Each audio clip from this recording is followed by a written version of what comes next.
നമസ്കാരം.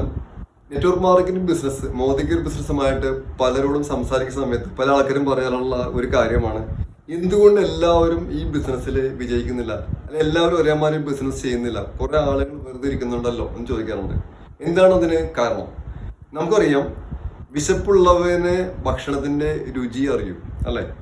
വയറ് നിറഞ്ഞിരിക്കുന്ന സാഹചര്യത്തിൽ എത്ര രുചിയേറിയ ഭക്ഷണം കൊടുത്തു കഴിഞ്ഞാലും അദ്ദേഹത്തിന് ആ ഭക്ഷണത്തിനോട് താല്പര്യം ഉണ്ടാവണമെന്നില്ല. എന്ന് പറയുന്ന പോലെ തന്നെ ജീവിതത്തിൽ വിജയിക്കണം എന്നുള്ള തീവ്രമായ ആഗ്രഹം ഈ ബിസിനസ്സിൽ വളരെ അത്യാവശ്യമാണ്. നമ്മൾ ഏത് മേഖല എടുത്തു കഴിഞ്ഞാൽ അവിടെ ഒരു 95% ആൾക്കാരും കാര്യമായ നേട്ടങ്ങളൊന്നും നേടുന്നില്ല. 5% ആൾക്കാരാണ് ഏറ്റവും ഉയർന്ന നിലയിൽ എത്തുന്നതെന്നുള്ളത് നമുക്ക് എല്ലാവർക്കും തന്നെ അറിയാം. നമ്മൾ ക്രിക്കറ്റ് എടുത്തു കഴിഞ്ഞാലും, മ്യൂസിക് എടുത്തു കഴിഞ്ഞാലും, സിനിമ എടുത്തു കഴിഞ്ഞാലും, ബിസിനസ് എടുത്തു കഴിഞ്ഞാലും ഏറ്റവും ഉയർന്ന നിലയിൽ വരുന്ന ആൾക്കാർ വളരെ കുറവാണ്, ശതമാനം വളരെ കുറവാണ്.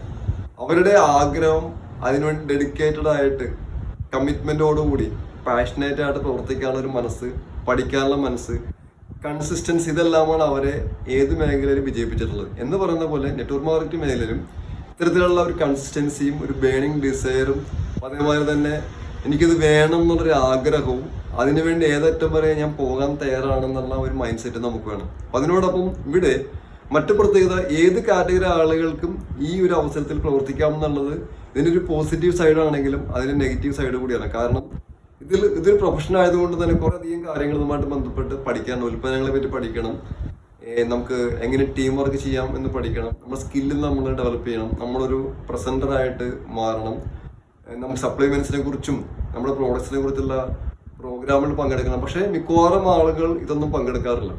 പല ആളുകളെ സംബന്ധിച്ച് പണം ഉണ്ടാക്കാൻ എളുപ്പവഴി എന്നുള്ള രീതിയിലാണ് പല ആൾക്കാരും നെറ്റ്വർക്ക് മാർക്കറ്റിൽ കാണാറുള്ളത്. പക്ഷെ ഇത് പണം ഉണ്ടാക്കാനുള്ള എളുപ്പവഴിയല്ല, പണം ഉണ്ടാക്കാൻ വേണ്ടി ഏറ്റവും ഉറപ്പായ വഴിയാണ്. ഇവിടെ ഏതാനും വർഷങ്ങൾ ശക്തമായിട്ട് പ്രവർത്തിച്ചു കഴിഞ്ഞാൽ പിന്നീട് പ്രവർത്തിക്കാൻ പറ്റാതെ വന്നാലും കിട്ടുന്ന ഒരു പാസീവ് ഇൻകം, റോയൽറ്റി ഇൻകം ഈ ബിസിനസ്സിന്റെ പ്രത്യേകതയാണ്.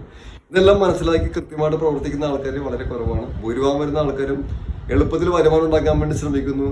അല്പം ബുദ്ധിമുട്ടാണെന്ന് തോന്നുമ്പോൾ പല ആൾക്കാരും ക്വിറ്റ് ചെയ്യുന്നു. അപ്പോൾ വിജയിച്ച ആൾക്കാരെ കേൾക്കുക, വിജയിച്ച ആൾക്കാർ എന്താണോ ചെയ്തത് അവരെ ഫോളോ ചെയ്യുക. തീർച്ചയായിട്ടും ഏതൊരു വ്യക്തിക്കും വിജയിക്കാൻ സാധിക്കും. അത്തരത്തിൽ വിജയിച്ച ഒരു സാധാരണക്കാരൻ വ്യക്തിയാണ് ഞാൻ. എൻ്റെ പേര് ജോളി സേവ്യർ. ഞാൻ മോദികർ ബിസിനസ്സിൽ ഗ്ലോബൽ ഡയമണ്ട് ഡയറക്ടറാണ്.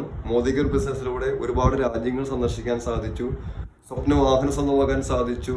എല്ലാ മാസവും 6 വരുമാനം സ്ഥിരമായിട്ട് മോദികറിലൂടെ വാങ്ങിച്ചുകൊണ്ടിരിക്കുന്നു. അതുമാത്രമല്ല, ഒരുപാട് ആളുകളുടെ ജീവിതത്തിൽ ഒരു മാറ്റം വരുത്താൻ നിമിത്തമാകാൻ എനിക്ക് സാധിച്ചു. ഞാൻ വളരെ ഹാപ്പിയാണ്. നിങ്ങൾക്കും ഈ ഒരു ഹാപ്പിനെസ് വേൾഡിലേക്ക് സ്വാഗതം. Thank you so much. Jolly saver signing out. Thank you.